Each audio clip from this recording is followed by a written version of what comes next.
Hi friends, నేను Ashok Kumar. Welcome to Ashoka online academy. Age పెంపు అనే విషయం గత 20 రోజులుగా చర్చానీయాంశంగా మారింది. పొల్యూషన్ కంట్రోల్ బోర్డులో అసిస్టెంట్ సైంటిస్టులకి 34 సంవత్సరాలుగా పేర్కొంటూ నోటిఫికేషన్ రావడంతో నిరుద్యోగులలో కదలిక వచ్చింది. దానిలో భాగంగా నిరుద్యోగులంతా గత 15-20 రోజులుగా రోడ్లు పట్టుకొని తిరిగారు. అందరూ పెద్ద మనుషులను కలిశారు. నిన్న కోదండరామ్ సార్ అలాగే ఎమ్మెల్సీ ఇద్దరు కలిసి డిప్యూటీ సీఎంని కలిశారు. కొంత కసరత్తు అయితే జరుగుతున్నట్టుగా అనిపిస్తుంది. అయితే వాళ్ళ పేపర్లో వచ్చినటువంటి సమాచారం ఏంటి సార్ అంటే 5 ఏండ్ల 10 ఏండ్ల 5 ఏండ్ల 10 ఏండ్ల అని ఒక హెడ్డింగ్ పెట్టి రావడం జరిగింది. మరి 5 ఏండ్లు ఏంది 10 ఏండ్లు ఏంది? మరి 46కు పాత పద్ధతి పెంచితే బాగుంటుంది, బాగుండడం కాదు మాకు రాసుకోవడానికి అవకాశం ఉంటుందని చాలామంది డిమాండ్ చేస్తూ ఉన్నారు. వాస్తవంగా 44 ఏండ్లే ఉంది, 10 ఏండ్లే పెంచిన టీఆర్ఎస్ గవర్నమెంట్. ఈ కాంగ్రెస్ గవర్నమెంట్ ఏతులకు పోయి, తెలంగాణ భాషలు చెప్పండి ఇట్లే చెప్పాలా, ఏతులకు పోయి మేము పెంచుతున్నామని బిల్డప్ కొట్టారు. జీవో నెంబర్ 30 జారీ చేశారు. మరి జీవో నెంబర్ 30 జారీ చేసి 12 ఏండ్లు ప్రకటన చేశారు. మరి ఇవాళ 2 ఏండ్లు పెంచాలని ఎవరైనా డిమాండ్ ఏం చేయలేదు, మీరే చేశారు. మరి ఇవాళ ఏతుల పడ్డ మీరు ఇవాళ ఎందుకు వెనకపోతున్నారు? మరి నిజంగా మీరు ఏజ్ పెంచినాక 12 ఏండ్ల పెంచినాక మీరు ఇచ్చిన నోటిఫికేషన్లు ఏంటి అసలు? ఒకటి హెల్త్ డిపార్ట్మెంట్లో నోటిఫికేషన్లు ఇచ్చారు, అదొకటే మీరు ఇచ్చింది. రెండవది ఆర్టీసీలో పోస్టులు పడ్డాయి. ఇక మిగతా అన్ని పాత లెక్కలే కదా. గ్రూప్ 1 పాత లెక్కే, గ్రూప్ 2 పాత లెక్కే, గ్రూప్ 3 పాత లెక్కే, గురుకులాలు పాత లెక్కే, గ్రూప్ 4 పాత లెక్కే, పోలీసు పాత లెక్కే. మీరు పీకిందేంటి? కాంగ్రెస్ గవర్నమెంట్ వచ్చినాక నిరుద్యోగులకు పీకిందేంటి? మీరు ఏం పీకడం శాతం అవుతలేదు మీకు. అసలు ఉద్యోగాలు ఇవ్వడం శాతం అవుతలేదు. 2.5 ఏండ్లు అవుతుంది. ఇగో ఇస్తాం అగో ఇస్తాం, ఓ పెద్ద ఆడంబరాలకు పోయి మేము ఇస్తున్నాం చూడని 44 పేజీల 420 మేనిఫెస్టో పెట్టారు. దాంట్లో ఏప్రిల్లో ఫేజ్ 1, మేలో ఫేజ్ 1, నవంబర్ డిసెంబర్లో ఫేజ్ 2. ఇంత దిక్కుమాలినటువంటి మేనిఫెస్టో ప్రపంచంలో ఎక్కడ కూడా కనపడదు వీళ్ళ మేనిఫెస్టో లాగా. మళ్ళీ అసెంబ్లీలో 2 సార్లు ఇయర్ క్యాలెండర్ పెడితే దిక్కు లేదు, దివాన్లే, ఇంతవరకు నోటిఫికేషన్ లేదు. ఇప్పుడు ఏజ్ కాడ మళ్ళీ లొల్లి పంచాయతీ. జియో నెంబర్ 36 పెంచినట్టుగా గతంలో మీకు 2 సంవత్సరాలు పెంచు జియో నెంబర్ 30 ఇచ్చారు. దాన్ని మీరు రెన్యువల్ మాత్రమే చేయాలా. మళ్ళీ 5 ఏండ్లు పెంచుతాం, 10 ఏండ్లు పెంచుతాం. ఆఫీసర్లు నాటకాలు ఆడుతున్నట్టు ఇక్కడ కనబడతా ఉంది. మీకేం తెలుసు తెలంగాణ భవిష్యత్తు గురించి? మీకేమైనా అవగాహన ఉందా? ఎందుకంటే ఐఏఎస్ ఆఫీసర్లు అనేటోడు తెలంగాణ వాడు ఎవరు లేడు, అంతా బయటకు వచ్చిన వాళ్ళే ఉన్నారు. వాళ్ళు ఇచ్చినటువంటి సలహాలు సూచనలు మీరు పాటిస్తున్నారు. మరి వాళ్ళ మేనిఫెస్టో తయారు చేసేటప్పుడు సోయి లేదా? మేనిఫెస్టోలో ఉద్యోగాలు ఇవ్వాలన్న సోయి లేదా? ఇయర్ క్యాలెండర్ ప్రకారం తెలంగాణ రాష్ట్రం వచ్చిన నియామకాల మీద ఏర్పడిన రాష్ట్రంలో నిజంగా మీరు అన్నటువంటి 2 లక్షల ఉద్యోగాలు పర్ఫెక్ట్గా ఇయర్ క్యాలెండర్ ప్రకారం నింపితే ఎవడు అడగడు. వాళ్ళ ఏజ్ మెన్స్తే ఒక ఎస్జీ టీచర్ ఉంటాడు, అతని కళ గ్రూప్ 2 ఉద్యోగం కొట్టాలని ఒక కళ. ఎస్జీ టీచర్గా ఉన్నాడు, అతను రాసుకోవడానికి అవకాశం లేదా? మరి ఎమ్మెల్యేలు అనే వాళ్ళకు మంత్రులు కావాలన్న సోయి ఉంటుంది, మంత్రులు కావాలన్న ఆశ ఉంటుంది, 100 కోట్ల రూపాయలు వెనకేసుకుంటారు. మరి ఒక మధ్యతరగతి బడుగు జీవి, ఒక ఎస్సీ, ఒక ఎస్టీ, ఒక దళిత బిడ్డలు, ఒక బీసీలు, మధ్యతరగతి మహాభారతంలో ఎన్నో కష్టాలు. గవర్నమెంట్ స్కూళ్ళు సరిగ్గా నడవవు, పాఠం చెప్పేవాడు ఉండడు, చదువుకుందామంటే డబ్బులు లేవు, బయటికి వెళ్దామంటే వెళ్ళలేని పరిస్థితి, పెట్టుబడి లేని పరిస్థితి. ఏదో చిన్న చిన్న ఉద్యోగాలు చేసుకుంటూ, ప్రైవేట్ ఉద్యోగాలు చేసుకుంటూ, ప్రైవేటు కాలేజీలో లెక్చరర్గా పనిచేస్తూ, ఒక సాఫ్ట్వేర్ ఇంజనీర్గా పనిచేస్తూ ఏదో బతుకు జీవుడా అంటూ బతుకులు కొనసాగిస్తున్నారు. గట్నే నోటిఫికేషన్లు వస్తే మా కళ నిరూపించుకుందామన్నటువంటి ఆశ వాళ్ళల్లో చావదు. ఎందుకంటే చదువుకున్నాం కదా, ఈ పనికిరాని చదువులు చదివినాం కాబట్టి ఏదో సాధించాలన్న తపన ప్రతిరోజు మనసులో నిమగ్నం అవుతున్న ఒక మధ్యతరగతి మహాజీవితం యొక్క ఆశలు. డబ్బులు ఉన్నోళ్ళు మీకేం సోయి ఉండదు. నువ్వు ఐఏఎస్ ఆఫీసర్లు ఎక్కడ చదువుకున్నావు? కాన్వెంట్ స్కూల్లో చదివిన వాళ్ళు 90% ఉంటారు. కానీ మేము చదువుకుని సర్కారు బల్లల్లో చదువుకొని నానా కష్టపడుతున్నటువంటి మధ్యతరగతి మహాజీవితంలో ఏదో సాధించాలొక తపన ఉంటుంది. ఏజ్ ఉన్నోడు చదువుకోవడానికి వీల్లేదని ఉన్నదేమన్నా?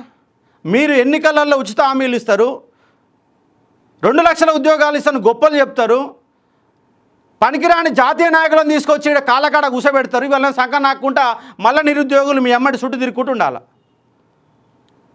గత 20 రోజులుగా నానా ఇబ్బందులు పడి వాళ్ళని చుట్టూ నానా ఇబ్బందులు పడితే దాంట్లో ఇవాళ పెంచుతారని ఒక తీపి కవర్ ఏం కాదు, ఉన్న కవరే. దాని తీపి కవర్ ఎట్లా అంటాం? అసలు పెంచాల్సిన బాధ్యత నీది. ఎందుకంటే ఎన్నికల్లో హామీలు ఇచ్చినావు, దొంగ హామీలు ఇచ్చిరు. హామీలు నిలబెట్టుకోవాలని నోటిఫికేషన్ ఇవ్వాల్సిన అవసరం ఉంది. కాబట్టి ఖచ్చితంగా నిరుద్యోగులు ఏమంటారంటే మళ్ళీ నాటకాలు ఆడకండి, దొంగ నాటకాలు ఆడకండి, దొంగ నాయలా అని చెప్పేసి వాళ్ళు క్వశ్చన్ చేస్తూ ఉన్నారు. కాబట్టి 46 ఏళ్ళకు పెంచాల్సిందే. ఇష్టం ఉన్నోడు రాసుకుంటాడు, ఆల్రెడీ సెటిల్ అయినోడు సాఫ్ట్వేర్ ఇంజనీర్కు 3 లక్షలు 4 లక్షలు సంపాదిస్తున్న వాడు వచ్చాను ఎగ్జామ్ రాస్తాడా? ఆల్రెడీ ఒక ఎస్జీ టీచర్గా, ఒక స్కూల్ ఎంటర్గా పనిచేసే వాళ్ళు ఒక గ్రూప్ 1 రాసుకుంటారు. గ్రూప్ 4 ఎంప్లాయీగా పనిచేసే వాళ్ళు గ్రూప్ 2 రాసుకుంటారు. ఎంప్లాయీస్ కూడా ఉపయోగపడుతుంది. కాబట్టి ఖచ్చితంగా 46కు పెంచండి. ఎందుకంటే ఆల్రెడీ ఎంప్లాయీస్ ఉన్న వాళ్ళు కొంత ప్రయత్నం చేయవచ్చు, ప్రైవేట్ ఉద్యోగాలు చేసే వాళ్ళు ప్రయత్నం చేసుకోవడానికి అవకాశం ఉంటుంది, వేసుకుంటే తప్పేం లేదు. కాబట్టి ఖచ్చితంగా 46కు పెంచి తీరాల్సిందే. కాబట్టి మళ్ళా దీంట్లో గూడుపుటాన్ని చేయకండి.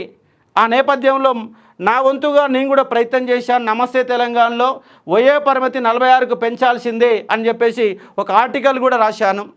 అలాగే తెలంగాణ పబ్లిక్ సర్వీస్ కమిషన్ పోయి వినతిపత్రం ఇచ్చినాం. ఇంకా ఆడ పట్టించుకుంటూనే ఉండడు. నిరుద్యోగులు అంటే రాష్ట్రంలో పనికిరానోళ్ళుగా చూస్తున్నారు. ప్రభుత్వాలకు అట్లనే ఉంటుంది. ఈ నిరుద్యోగుల ఓట్ల కాడికి వచ్చినప్పుడు మాత్రం నిరుద్యోగులు బ్రహ్మాండంగా ఓటు బ్యాంక్ ఉంది, ఈ కొల్లగొడదాం వాళ్ళ సంఖ నాకుదామని సంఖ నాకుంటూ వస్తారు. ఇప్పుడు మాత్రము కనీసం మంత్రి కాడి పోతే పట్టించుకుంటూ ఉండడు.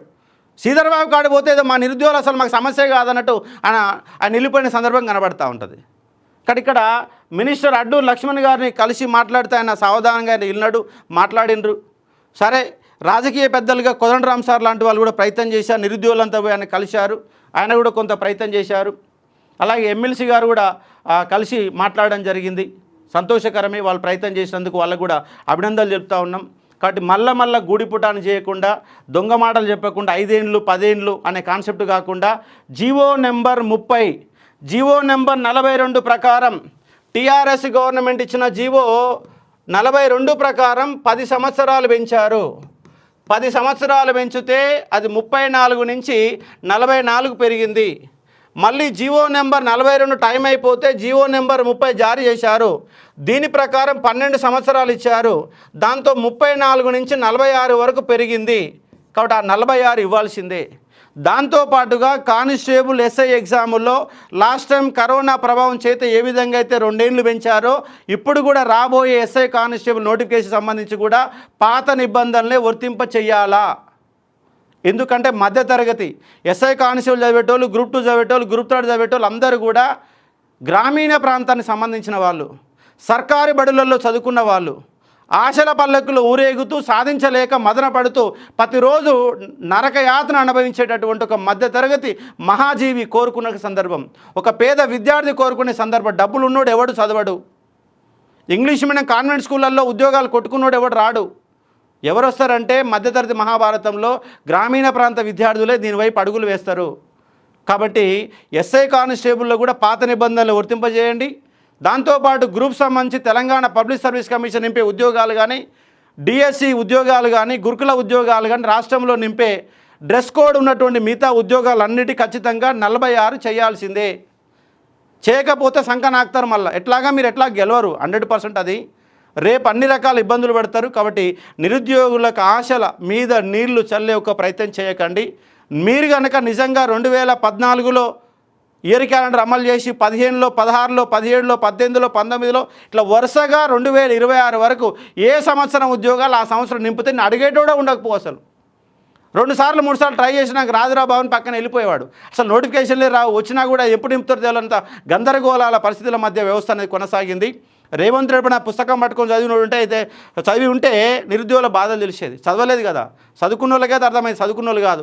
చదువుకున్నటువంటి ఐఏఎస్ ఆఫీసర్లకు కూడా వాళ్ళు ఏదో పైకెళ్ళి ఊసిపడ్డాం మీకంటే మేము దైవభక్తులను దేవుడికెళ్ళి ఊసిపడ్డట్టుగా వాళ్ళు భావించే ఒక ప్రయత్నం జరుగుతూ ఉంది. కాబట్టి ఖచ్చితంగా 46 చేయాల్సిందే. దీని మీద ప్రతి విద్యార్థి కూడా కామెంట్ పెట్టండి. కాబట్టి ఖచ్చితంగా చేయాలని ఒక డిమాండ్ మనకు వెళ్ళాలా. తెలంగాణ పబ్లిక్ సర్వీస్ కమిషన్కు 40 ఈ ఏజ్ అయితే ఎవరైతే అవసరం ఉన్నారో వాళ్ళందరూ ఫోన్లు చేయండి. నిమిషానికి ఫోన్లు కొట్టండి. ఫోన్లు కొడితే కానీ వాళ్ళకు కూడా అవగాహన వస్తుంది, డిమాండ్ ఎట్లా ఉందని చెప్పేసి అర్థం కావడానికి అవకాశం ఉంటుంది. మన వాళ్ళు ఏమైనా వాట్సాప్లలో, ఫేస్బుక్లలో, యూట్యూబ్ల కింద కామెంట్ వరకే పరిమితం అవుతారు. అట్లా కాదు, కొంత సమాచారం పోవాలంటే, పెద్ద తలకాయలు కూడా పోవాలంటే కొంత ఫోన్లు కానీ ఇది సోషల్ మీడియాను కూడా గట్టిగా వాడుకొని చేసే ప్రయత్నం చేయాలని చెప్తా ఉన్నాను. కాబట్టి 5 ఏళ్ళు కాదు, 10 ఏళ్ళు కాదు, పాత పద్ధతిలో 46 సంవత్సరాలు ఖచ్చితంగా పెంచాలని నేను డిమాండ్ చేస్తూ ఉన్నాను. ఆ డిమాండ్ నేపథ్యంలోనే 46కి పెంచాలని చెప్పేసి ఒక ఆర్టికల్ కూడా నమస్తే తెలంగాణ ఆర్టికల్ రాశాను. వీళ్ళు చేసే దొంగ లెక్కలకు సంబంధించి అంకెల గాడి గురించి కూడా ఇంతకుముందు ఒక ఆర్టికల్ కూడా రాయడం జరిగింది. నిరుద్యోగుల శుభవార్త ఏం కాదండి, ఉన్నది పెంచాలా. శుభవార్త ఏంది? శుభవార్త ఏం కాదు. కాబట్టి వయోపరిమితి పెంపై సర్కారు కసరత్తు 5 ఏళ్ళ 10 ఏళ్ళ త్వరలో ప్రకటించే అవకాశం. కాబట్టి కంపల్సరీ పెరుగుద్దని ముందుగానే చెప్పాను. కాబట్టి మళ్ళీ ఇవాళ ప్రయత్నం అయితే చేయాలి, ప్రయత్నం చేయకపోతే సమాచారం పోదు. కాబట్టి నా వంతుగా నేను ప్రయత్నం చేశాను. మరికొంతమంది నిరుద్యోగ మిత్రులు కూడా ప్రయత్నం చేశారు. మొత్తంగా ఇది ఏజ్ పెంపు అనే శుభపరిణామే, కానీ మళ్ళా దాంట్లో 5 ఏళ్ళు 10 ఏళ్ళు అనే కాన్సెప్ట్ కాకుండా జీవో నెంబర్ 36ని యాస్టీజ్గా ఫిబ్రవరి 8వ తారీఖు నాడు అయిపోయినట్టు ఒక జీవో నెంబర్ 36ని ఖచ్చితంగా మళ్ళీ దాన్ని రెన్యువల్ చేయాలా. ఇక్కడ అదే జీవో రెన్యువల్ చేసుకుంటా పెంచాలని డిమాండ్ చేస్తూ ఉన్నాం. పెంచుతారని చెప్పి ఆశిస్తున్నాం. పెంచకపోతే మీ కర్మ మీది. కాబట్టి ఇష్టం ఉన్నోడే చదువుతారు, అందరూ ఏం చదవరు. అప్లై చేసిన వాళ్ళందరూ కూడా ఉద్యోగాల కోసం ప్రిపేర్ అవుతారని ఏం కాదు, కానీ ఒక చిన్న ఆశ. ఎందుకంటే మధ్యతరగతి మహాభారతంలో ఆశల పల్లకిలో సైకిల్ మీద తిరిగేటోడు బండి మీద తిరగాల, బండి మీద తిరిగినోడు కాలు మీద తిరగాల, కారు మీద తిరిగినాడు కొంత ఇంకా ఎదగాలన్నటువంటి జనమే 90% మంది ఉంటారు. ఆ 90% మంది ఒక ఆశలని చంపేసి ఒక ప్రయత్నం చేయకండి. వాళ్ళు కష్టపడతారు. ఒక టీచర్ ఉన్నాడు, ప్రైవేట్ స్కూల్లో పనిచేస్తున్నారు. ప్రైవేట్ స్కూల్లో పనిచేసే వాళ్ళు రోజు ఒక రాత్రి ఒక 4 గంటలు అదనంగా చదివి సబ్జెక్ట్ నేర్చుకుంటారు. మళ్ళీ ఉద్యోగం కొట్టడం కోసం ప్రయత్నం చేస్తారు. వాళ్ళు ఆల్రెడీ ప్రైవేట్ ఉద్యోగులు అనే వాళ్ళు ప్రిపేర్ అవుతారు. గవర్నమెంట్ కింది స్థాయిలో ఉద్యోగం పొందిన వాళ్ళు వాళ్ళ ఆశల్ని నెరవేర్చుకోవడం గ్రూప్ 1 ఉంది, ప్రతి ఒక్కరికి కళ ఉంటుంది, దానికోసం ప్రయత్నం చేస్తారు. నువ్వు ఏజ్ రిలాక్సేషన్ చేయకపోతే ఏ విధంగా మేము ప్రయత్నం చేస్తారు? కాబట్టి ఖచ్చితంగా 46కు పెంచాల్సిన ఒక డిమాండ్ని మనం ముందు తీసుకుపోయే ఒక ప్రయత్నం చేద్దామని స్పష్టం చేస్తూ ఉన్నాను. ఈ వీడియో కింద ప్రతి ఒక్కరు కూడా కామెంట్ పెట్టే ఒక ప్రయత్నం చేయండి. ఇది ఉన్నటువంటి సమాచారం. మరికొంత సమాచారంతో మేము ఎందుకు వచ్చే ప్రయత్నం చేస్తాను. Thank you.